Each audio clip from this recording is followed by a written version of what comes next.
மனைவியை அளவுக்கு அதிகமாக நேசிக்கும் ஒரு கணவரின் உணவுபூர்வமான எச்சரிக்கை. தன் மனைவியை சில விஷயங்களுக்காக அடிக்கடி கடிந்து கொள்வதால் அவள் கணவனிடம் கேட்டாள், ஏங்க என்னை இப்படி கண்டிப்புடன் நடத்துகிறீர்கள்?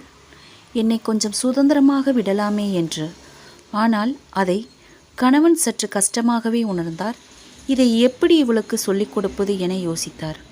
ஒரு நாள் மனைவி தன் கணவனிடம் வந்து கேட்டாள், ஏங்க நான் பட்டம் விட்டு விளையாடப் போகிறேன், நீங்களும் வாங்க என அழைத்து கொண்டு வீட்டின் மொட்டை மாடிக்கு சென்றாள்.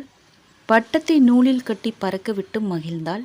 அப்படி மகிழ்ந்திருக்கும் வேளையில் கணவன் கேட்டார், பட்டம் மேலே பறக்க பறக்க அழகாய் இருக்கிறது, ஆனால் அதன் விருப்பம் போல பறக்க முடியவில்லை, அதற்கு தடையாய் இருப்பது என்னம்மா என கேட்டார். மனைவி பட்டென பதில் சொன்னால், இந்த நூல்தான். கணவன் அதை தன் இஷ்டத்திற்கு விடாமல் கட்டி வைத்திருக்கிறது என்று சொன்னாள்.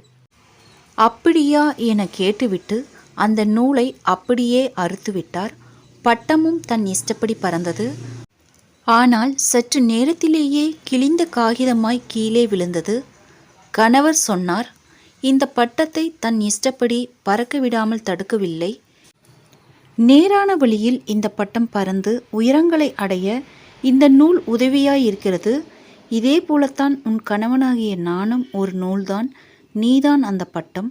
நீ என்னுடைய பேச்சை கேட்டு அதன்படி நடப்பாயெனில் என் பாதுகாவலுடன் உயர பறக்கலாம்.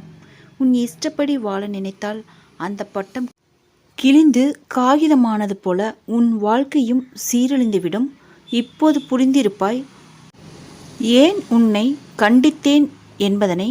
நூலாகிய என்னை அறுத்துவிடாதே என்று சொல்லும்போதே மனைவி தன் கணவனை கட்டி அணைத்து கொண்டாள்.